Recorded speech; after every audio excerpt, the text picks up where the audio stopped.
Raise your drinks up casually. Raise your drinks up. Raise your drinks up casually. It's the Black Bourbon family.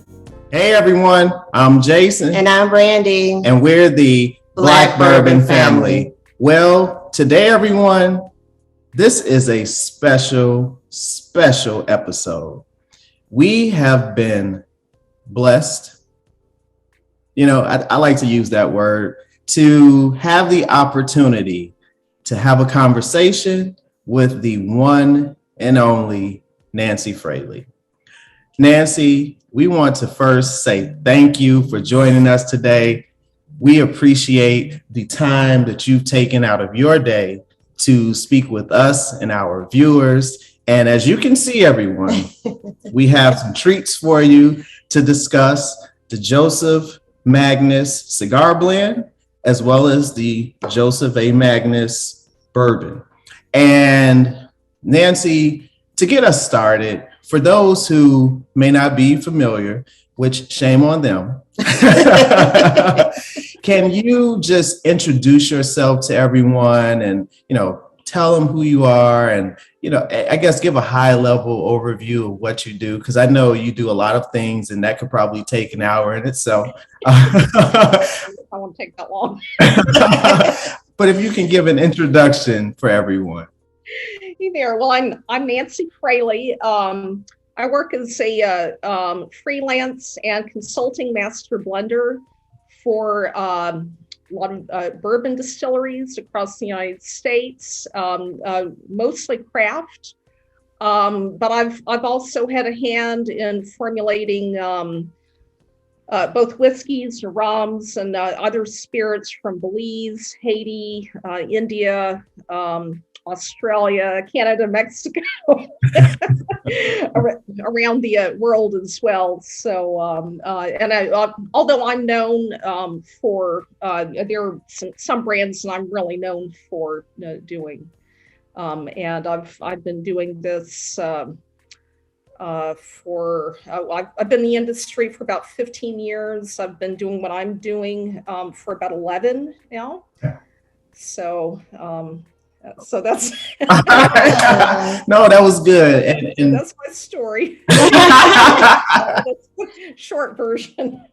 Yeah, absolutely. Worldwide. That's nice. Yeah. Oh my gosh. Yeah, I know. That's unbelievable. We want to travel to some of the places that you go to for work. Yes. So Nancy, Brandy and I have been talking about some things that we wanted to just discuss with you as a part of our conversation. And I'll just kick it off with, how did you get introduced into the bourbon industry? You mentioned other spirits as well, but want to focus today on bourbon. That's our channel thing, if you will. So if you could just tell us, what introduced, or how did you get introduced to bourbon, and what made you want to do what you're doing right now? Well, and my apologies, but I can't talk about bourbon without talking about brandy. Okay. This Brandy? Woman of the hour, right? So I actually got my training from a 10th generation cognac maker that had come to California in the early 1980s to make kind of cognac style brandy, but with New World grapes and kind of New World sensibilities. And so that's the company was called Germain Robin. Okay. Got a bottle right. So kind of an older bottle, but basically what I did from there is I learned all the techniques that I use to make bourbons, and now I'll bring it back home to bourbon. Mm-hmm. All the techniques that I use, production techniques for bourbon, I tend to employ artisanal cognac methods, old, centuries old methods, in order to work with all the bourbons that I work with. So that's kind of like my unique angle.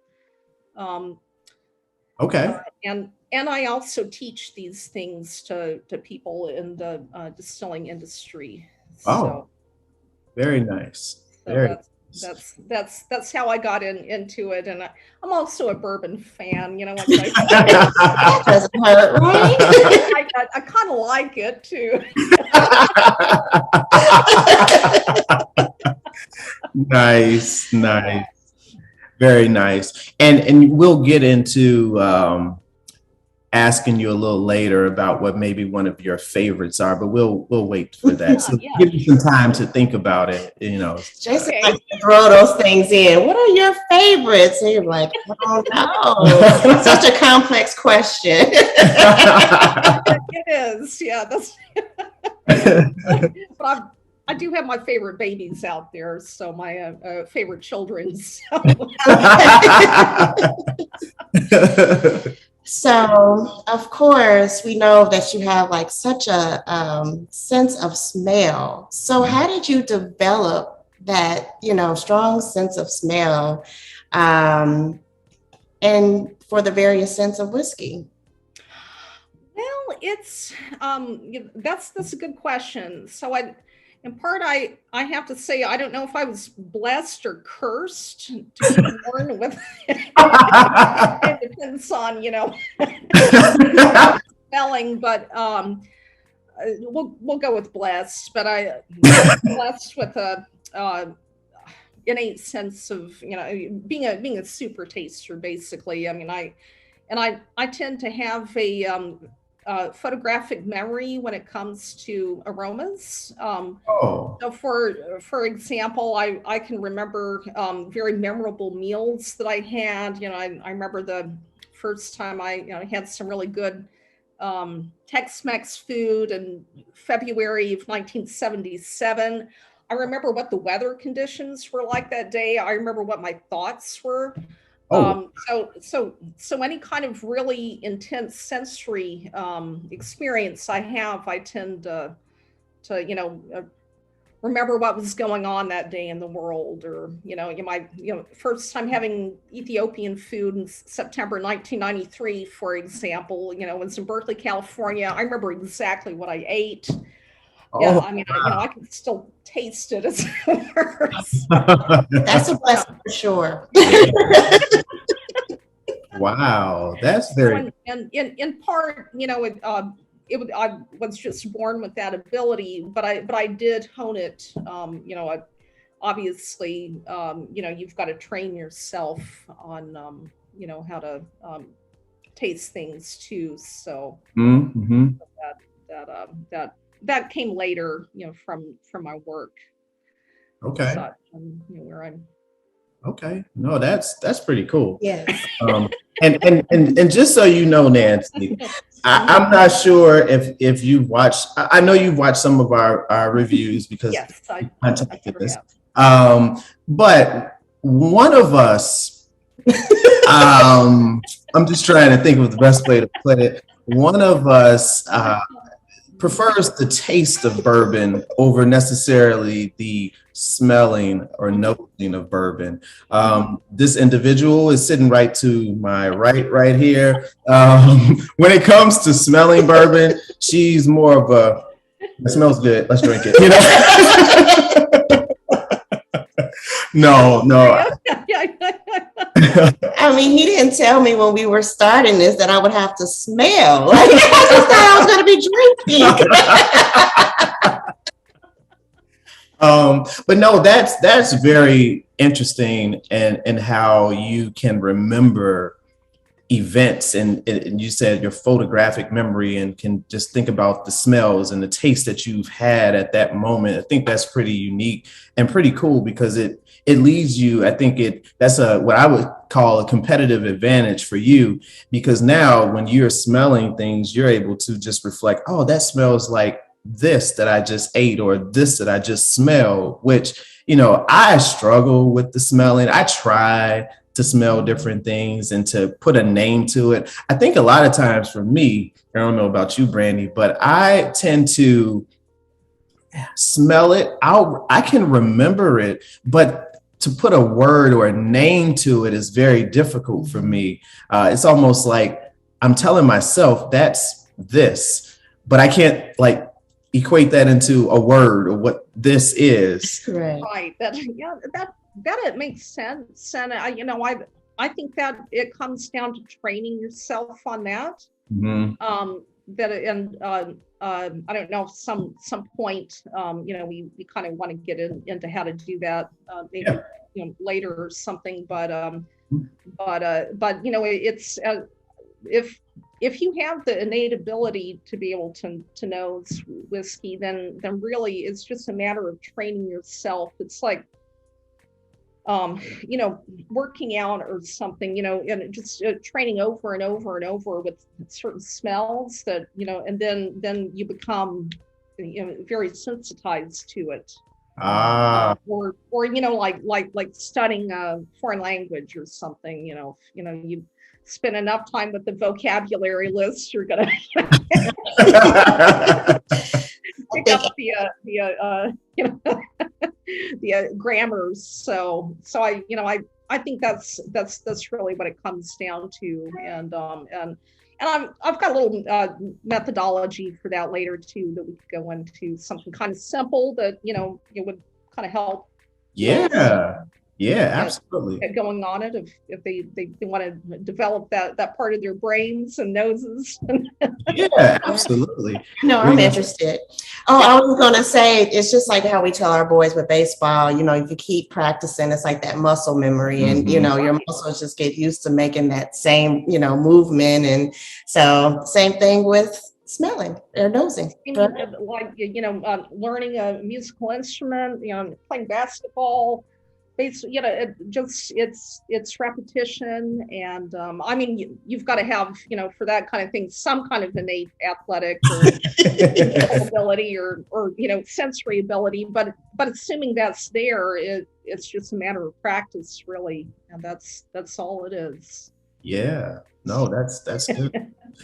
So Nancy, we have these two fantastic bourbons in front of us that you had your hands in, and you were the blender of these two. So can you just tell us how you got involved with Joseph Magnus, and, what your role specifically? I know your title was Master Blender, but, what your role specifically with these two is. I'll just show everyone that we enjoy the cigar blend.